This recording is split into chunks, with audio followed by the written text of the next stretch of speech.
O Anime Recaps Tagalog, mapapawaw ka sa sarap. Nax, ang title ng ating anime ay laging nakalagay sa itaas ng video. Sige na, like mo na yan. Patuloy sa paglalakad ang sugatang Megumi habang sinusundan ng bully na Haruta. Naalala ni Megumi ang sinabi ni Satoru na nagkaroon ng kasunduan ang kanilang clan para maiwasan ang paglalaban ng dalawang pinakamalakas na miyembro. At may dating sorcerer ang Zenan na kayang masabayan ang lakas ni Satoru. Naisip ni Megumi na mag-summon ng isang nilalang na wala pang sorcerer sa kanilang clan ang sumubok. At huli na si Haruta dahil natapos na agad ni Megumi ang ritual nito at pinakawala ng isang halimaw na nabalot ng tela. Nakalabas ito, pero maging si Megumi ay sinapak niya dahil wildcard ang halimaw. Nilapitan ng halimaw ang nanginig ang itlog na Haruta, kaya natambas sa lupa. Umatake ang halimaw at naging regla na sana siya kung hindi lang sa omen niyang naliligtas sa bingit ng kamatayan. Niligtas siya ng dumating na Sukuna dahil naramdaman din nito ang presensya ng halimaw na tinawag ni Megumi. Napagtanto ni Sukuna na kapag namatay si Haruta, ay mawawala ang halimaw pero kasabay na mamamatay si Megumi. Nakailangan pa niya. Ito ang dahilan kaya niligtas niya si Haruta. At nilapitan ng halimaw para patayin at maligtas si Megumi. Naglabas ng espada si Mahoraga at mabilis na tinaga si Sukuna na sumangga. Pero malakas ang espada na iniwasan ni Sukuna sa kasinugat ang Shikigami. Saka din itinapon. Uminom muna ng juice at kumain ng popcorn si Sukuna sa kamuling nilabanan si Mahoraga na mabilis siyang hinabol. Sinipa ni Sukuna si Mahoraga saka din pinaghahati. Ngunit may kakayahan ang Shikigami na ibalik ang sarili. Tinalon ni Mahoraga si Sukuna saka sila nagsuntukan. Mabilis ang pagsuntok ni Mahoraga na sinasangga ni Sukuna. Pero ang paligid ang nasisira. Dumampot pa si Mahoraga ng mga sasakyan na parang damit at tinapon-tapon kay Sukuna. Pero inislice pa ni Sukuna ang ulo niya na agad niyang inayos. Tatakbo sana si Haruta paalis pero muntik siyang madaganan ng sasakyan at nakita ang city na lumulutang. Hinawakan ni Sukuna ang tiyan ni Mahoraga at pinaghihiwa ito kasama ang mga tae sa loob. Ngunit muling bumangon ang Shikigami na umatake pero walang laban kay Sukuna. Umikot ang steering wheel sa ulo niya at nagiba siya ng estilo ng pakikipaglaban. Dahil mas lumaki ang puting halimaw at patuloy ang pagdaluhong sa mabilis ang pag-ilag na Sukuna. Kaya nasa saira ang paligid at gumuguho ang mga gusali. Gumamit pa ng tren ang Shikigami at kinulong si Sukuna dito at sinubukang mapiga na parang na Mr. Clean Labada. Ngunit nakatakas lang ang legendary sorcerer na pumasok sa mga gusali. Tinapunan ni Mahoraga ng tren si Sukuna pero mga kawawang tao lang ang natitigok at nagiging ketchup. Ginamit ni Sukuna ang curse technique nitong gawing chop-chop ang kalaban at nahati si Mahoraga. Pero muli lang itong nabuo at umatake. Bumuhat ito ng malaking gusali at ginamit na panghampas kay Sukuna pero ang syudad lang ang nasira. May bumagsak pang eroplano na pinaghahati ni Sukuna kaya dagdag destruction. Sinubukang lunurin ni Sukuna si Mahoraga sa isang pool at dinaganan ito, pero hinigop ng halimaw ang tubig at pinasabog na ginawang tusok-tusok patungo kay Sukuna. Pero iniwasan pa rin ito ng sorcerer. Muling hinawakan ni Sukuna ang katawan ni Mahoraga at parang machine gun na pinaghahati. Dahil sa lakas ni Mahoraga ay natuwa si Sukuna kay Megumi na nagawang masaman ang halimaw. Sinubukan siyang hulihin ni Mahoraga pero ginamit ni Sukuna ang domain expansion. May kakayahan ng domain expansion ni Sukuna na sirain lahat ng nasasakop anumang oras gustuhin ng sorcerer. Kaya nagiling ang katawan ni Mahoraga. Kasama ang mga inosenteng tao na inakalang ligtas na sila, pero biglang ang cellphone na lang nila ang natira. Nakahawak sila sa kanilang mga cellphone at nanonood pero hindi kasi sila nag-like kaya natigok ng domain expansion. Kaya like na kayo dyan dahil nasa domain expansion ko na kayo hihihi. May kakayahan naman si Mahoraga na mag-adapt sa mga pag-atake sa katawan niya. Kaya hindi na tumatalab ang sunod-sunod na pag-chop-chop sa kanya ni Sukuna. Kaya gumamit ng apoy si Sukuna para tuluyang masunog ang katawan ni Mahoraga. Muntik pa itong maka-adapt pero dahil sa lakas ng pagtirada ni Sukuna ay naging alabok si Mahoraga at natunaw ang steering wheel nito. Natatakot si Haruta na inutusan ni Sukuna na umalis. Kaya masaya itong tumakbo nang umiti pa. Pero biglang nahati ang mukha nito dahil naubos ang swerte at namatay. Napansin ni Sukuna na malapit nang maibalik ang katawan kay Yuji. Kaya agad niyang dinala ang katawan ni Megumi kina Shoko at Yaga. Sa kanya dinala ang sarili sa lugar kung saan nasira ang buong syudad. Kaya nang bumalik si Yuji at nakita ang nasirang city at naalala ang mga ginawa ni Sukuna, ay nasuka siya dahil sa pagkaasiwa.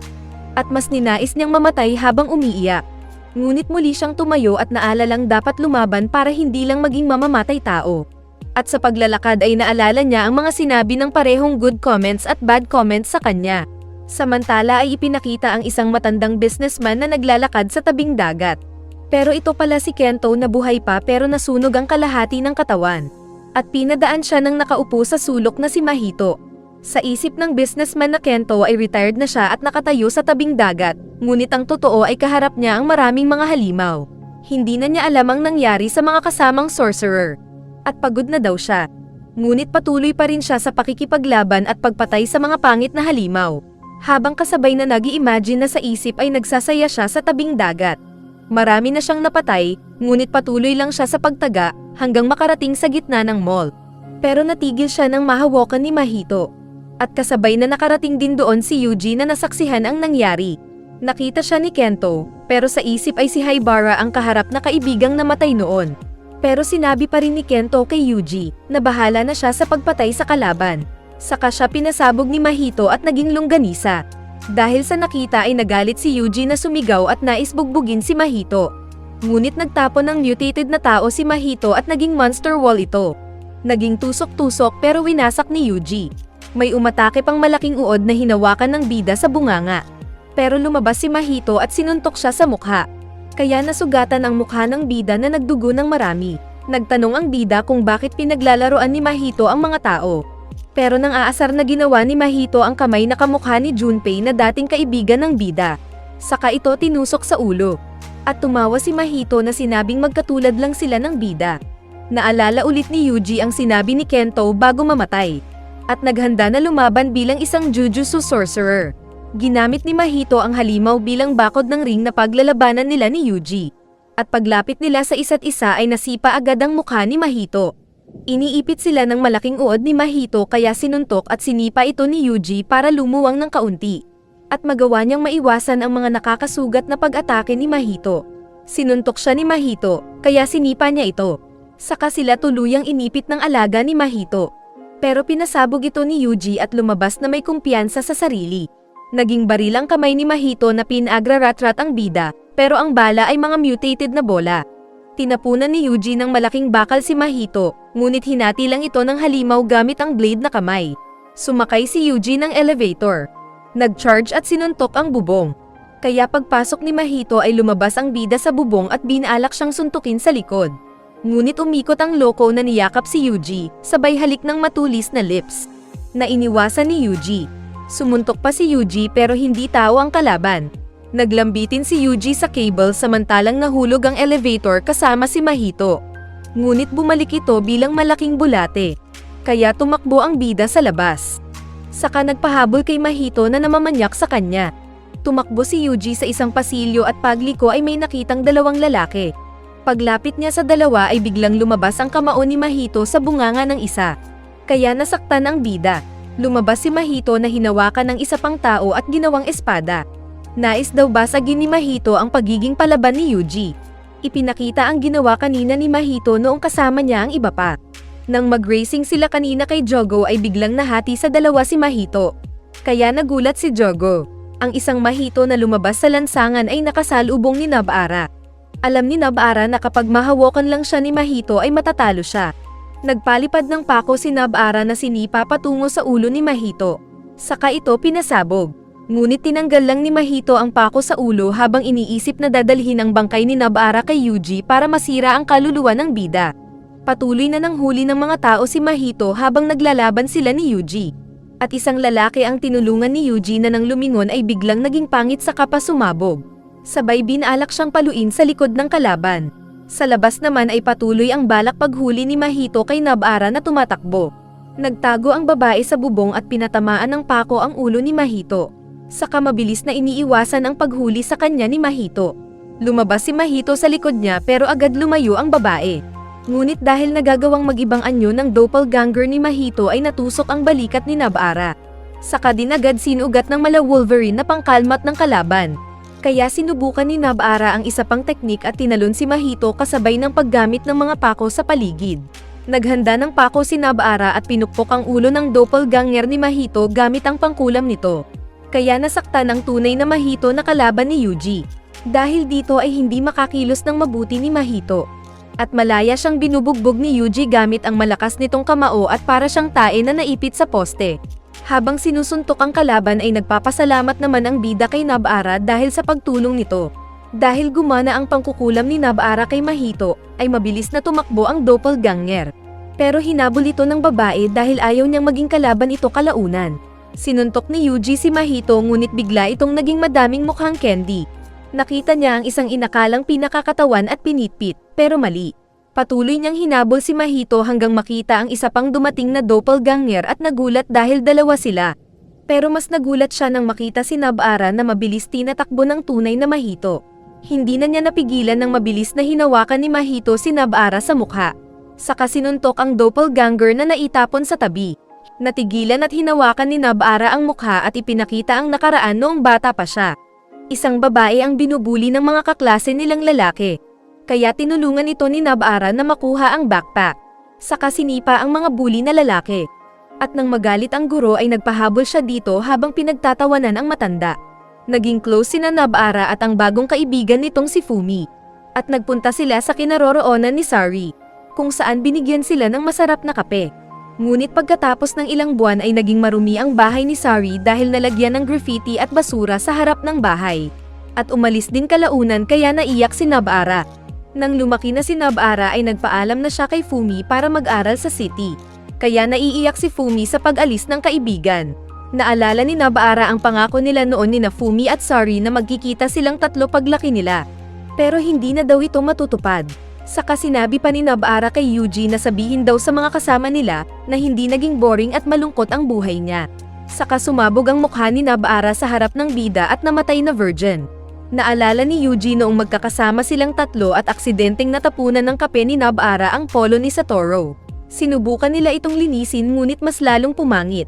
At nang tignan nila ang halaga ng polo online, ay 250,000 yen lang naman. Biglang dumating si Satoru kaya tinago ni Megumi ang polo sa damit at parang naging boobs. Kaya natawa ang dalawa. Ngunit nasa harapan na ngayon ng bida ang patay na katawan ni Nobara. At hindi niya alam kung anong gagawin dahil sa emosyon. Sinamantala ito ni Mahito na sinabing hindi kasi siya nilike. Kaya mag-like na kayo sa video. Ginamit ni Mahito ang black flash technique sa bida na naitapon. Saka pa sinipa at binalibag sa lupa na parang tae. Sinabi ni Mahito na naglalaban sila dahil sa digmaan. Saka pinagsusuntok pa ni Mahito ang hindi nagre-response na bida. Gumawa ng kutsilyo si Mahito na itinaas para ma-slice si Yuji. Pero bago pa mamatay si Yuji ay pinag-teleport siya ng palakpak ni Todo. Nagsalita si Todo na iba silang mga Jujutsu sorcerer. Agad niyang kinuha si Yuji at mabilis na ginising. Ngunit naiiyak si Yuji na sinabing patay na si Nobara at maging si Kento. At maraming pinatay si Sukuna at wala na siyang silbi at lakas para lumaban pa. Umatake bigla si Mahito na gustong saktan si Yuji pero pumalakpak lang si Todo at nailipat si Mahito. Binalak pang umatake ni Mahito pero inilipat ulit sa kasinipa. Pinapalakas naman ni Todo ang loob ni Yuji. Na sinabing kahit namatay ang mga kaibigang warriors, ay hindi sila tumitigil na bigyang halaga ang kanilang mga ipinaglaban dahil mga Jujutsu sorcerer sila. At nagtanong kung anong huling sinabi ng mga namatay sa kanya. Saka nagtanggal ng jacket si Todo para lumaban. Ginamit naman ng isa pang kasama ang healing technique kay Yuji. At sinabing hindi daw zero ang pag-asa na pwedeng mabuhay pa si Nobara. Nagkasubukan sina Todo at Mahito at nakasipa agad si Todo. Maraming beses na binabalak ni Mahito na mahawakan si Todo. Pero nagti-teleport ang kung fu palayo. Susuntok sana si Todo pero naging tusok-tusok ang katawan ni Mahito. Kaya lumayo na lang si Todo at walang nahuli si Mahito. Sinubukang gumamit ng human monster ni Mahito pero nakailag si Todo sa tusok. Nais hawakan ni Mahito si Todo. Ngunit nakabalik na ang confidence ni Yuji dahil naalala ang sinabi ni Kento na bahala na siya doon. Saka sinuntok ng Black Flash si Mahito na masayang naitapon. At naghubad na si Todo para lumaban kasama ng bida. Samantala ay nasa isang tren si Miwa.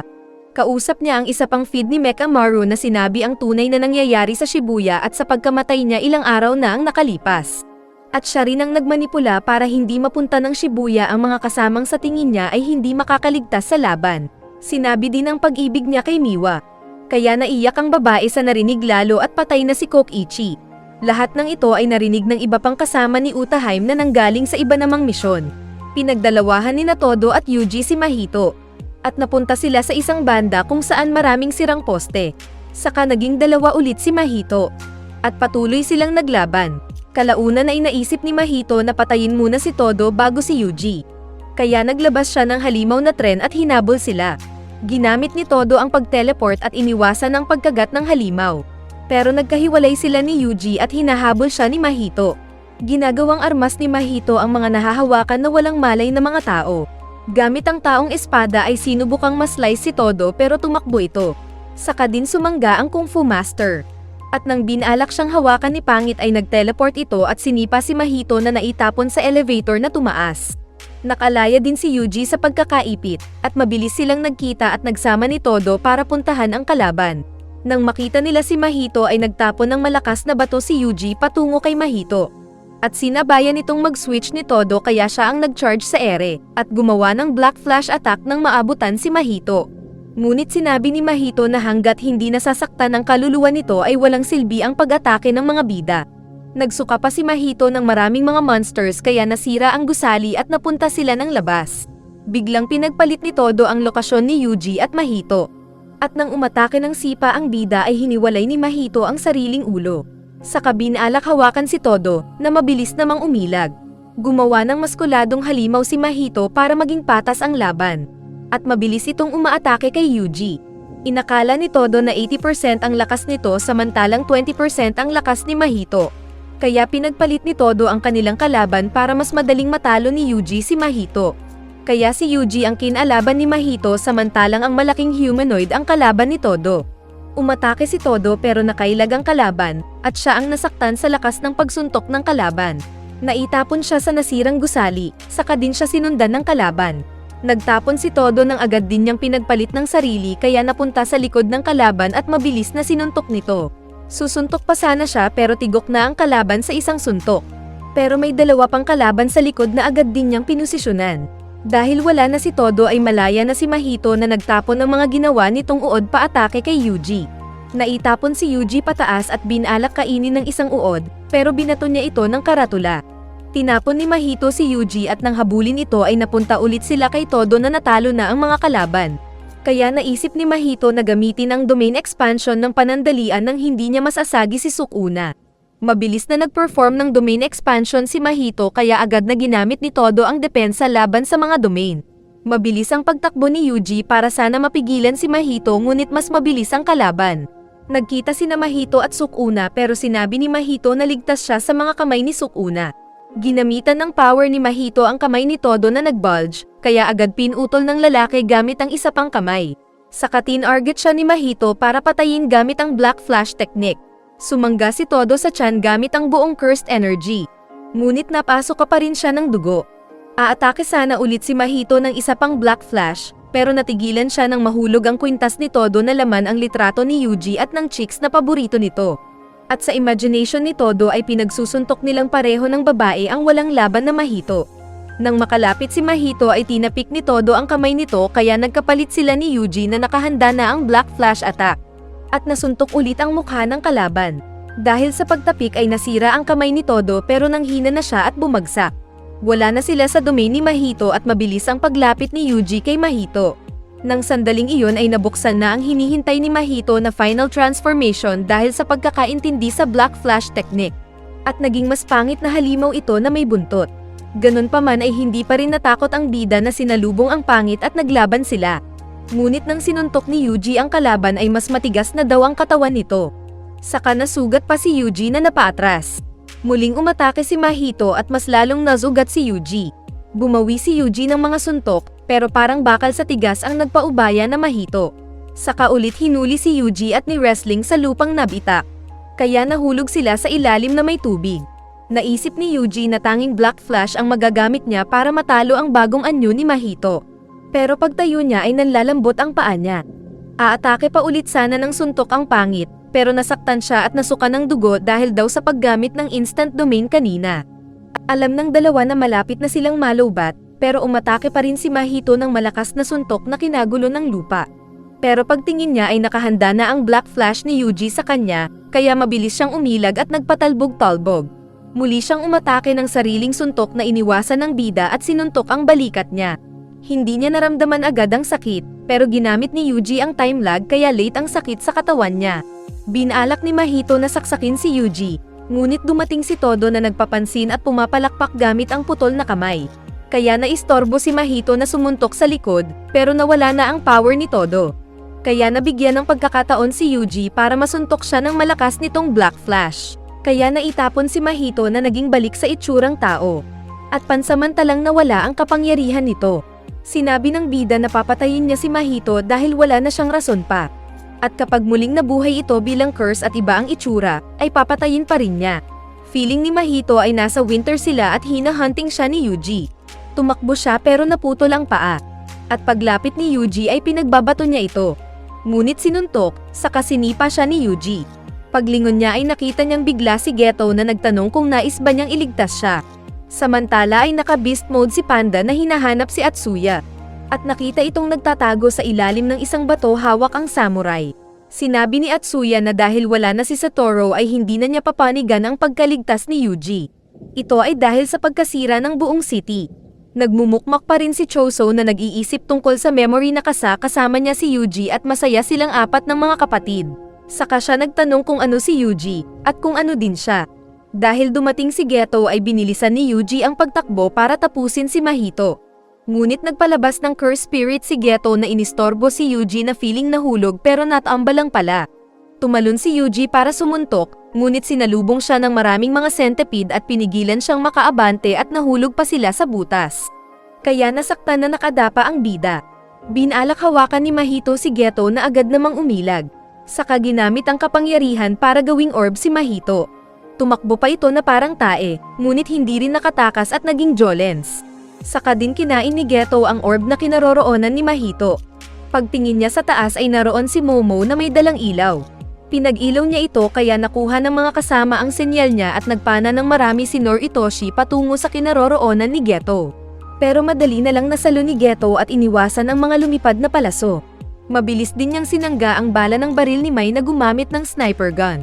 At pinuri ito ni Geto dahil good choice ang mga conventional na armas. Ibinuhos din ni Miwa ang buong lakas na ginamit ang nag-iisang teknik na alam nito. Umatake siya kay Geto gamit ang espada. Ngunit sinalo lang ito ni Geto gamit ang sariling kamay. Kaya naputol ang espada. Pinalabas ni Geto ang bagong Shikigami na mula kay Mahito at kakainin na sana ng halimaw si Miwa. Pero iniligtas siya ni Atsuya gamit ang new sword style. Kasama nito si Utaheim at ng iba pa. Dumating din si Panda at Noritoshi na sinamahan si Yuji. Sinabi ni Panda na si Geto ang katawan ng kalaban pero hindi nila alam ang nasa loob. Bigla ding naroon si Choso na galit kay Geto. Dahil naalala nito ang nakalipas na ang naglaro sa nanay nila kaya namatay, ay ang utak sa loob ng katawan ni Geto. Kapangalan nito ni Noritoshi, pero ito ang pinakamasama ang ugali sa clan history nila. Aatake sana si Choso kay Geto, pero hinadlangan siya ni Urame. Ang side effect daw ng kapangyarihan ni Choso ay maramdaman kung namamatay ang mga kapatid at mga kamag-anak. At nang panahon na namamatay si Yuji sa harap niya ay naramdaman niya ang feeling na iyon kaya niya iniwan noon ang bida. At napagtanto niyang malayong kamag-anak niya si Yuji. At trabaho pa rin niyang bantayan ito. Kaya buong lakas niyang ginamit ang dugo at pinatamaan ng matulis na tusok si Eurom na sumangga. Inislice din niya ang kinatatayuan ni Geto na lupa, at gamit ang pressure ng dugo ay itinaas ito. Pero sumakay ng flying pagi si Geto na tumakbo. Saka naghulog pa ng pangit na halimaw. Pero hinati lang ni Choso.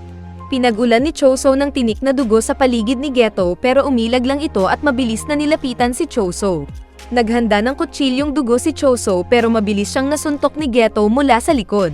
Saka gumamit pa ng Shikigami si Geto kaya disadvantage na nahulog si Choso. Gamit ang dugo ay lumipad siya pataas at muling nagpatama ng matulis na dugo. Ngunit nakailag lang si Geto na binalik ang pag-atake. Nagsuntukan sila pero nailock ang kamay ni Choso. Saka nasuntok ang mukha na napa-atres. Umatake pa siya pero muli lang siyang sinipa ni Geto. Saka nagpahulog si Geto para magpahabol. Nagbalak ang mga bida na samantalahin ang pagkakataon para kunin ang prison realm kay Geto. Kaya sabay-sabay silang umatake maging si Atsuya.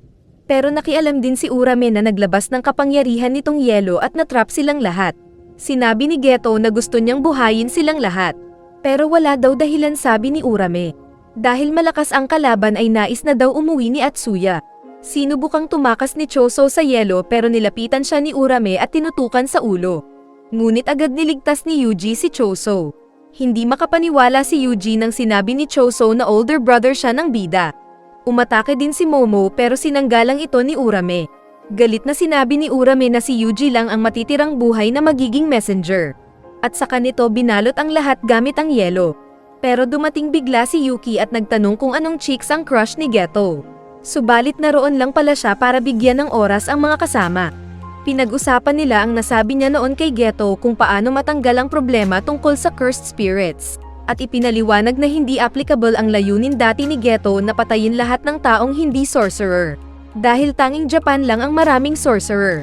Pero sinabi ng Peking Geto na nakuha na niya ang hinahanap na teknik para sa layunin. At nagulat na lang si Yuki nang sinabi ni Yuji na kinain na ni Geto ang cursed spirit na si Mahito. Saka nagpalabas ng malaking cursed mark sa langit para magamit sa mga normal na tao.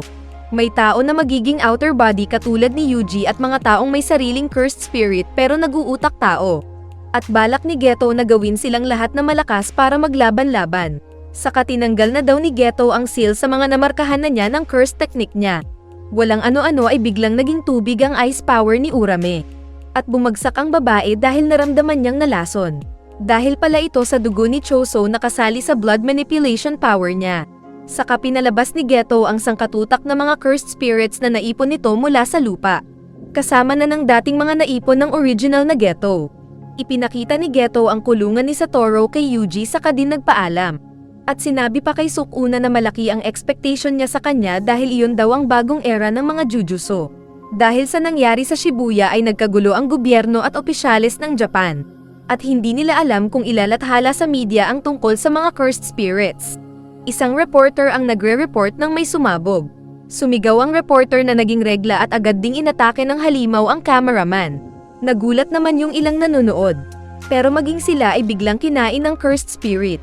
Sa pagtagal ng panahon ay lumawak ang apektado ng brownout dahil sa pag-atake ng 10 million na cursed spirit na pinakawalan ni Geto. Isang bata ang kumakain ng pagkain sa isang madilim na grocery nang may tumawag na multo sa kanya. Sinubukan niya itong bigyan ng tubig, pero paglabas niya ay binalak siyang kainin ng isang halimaw. Pero mabilis siyang niligtas ni Yuta gamit ang espada nito.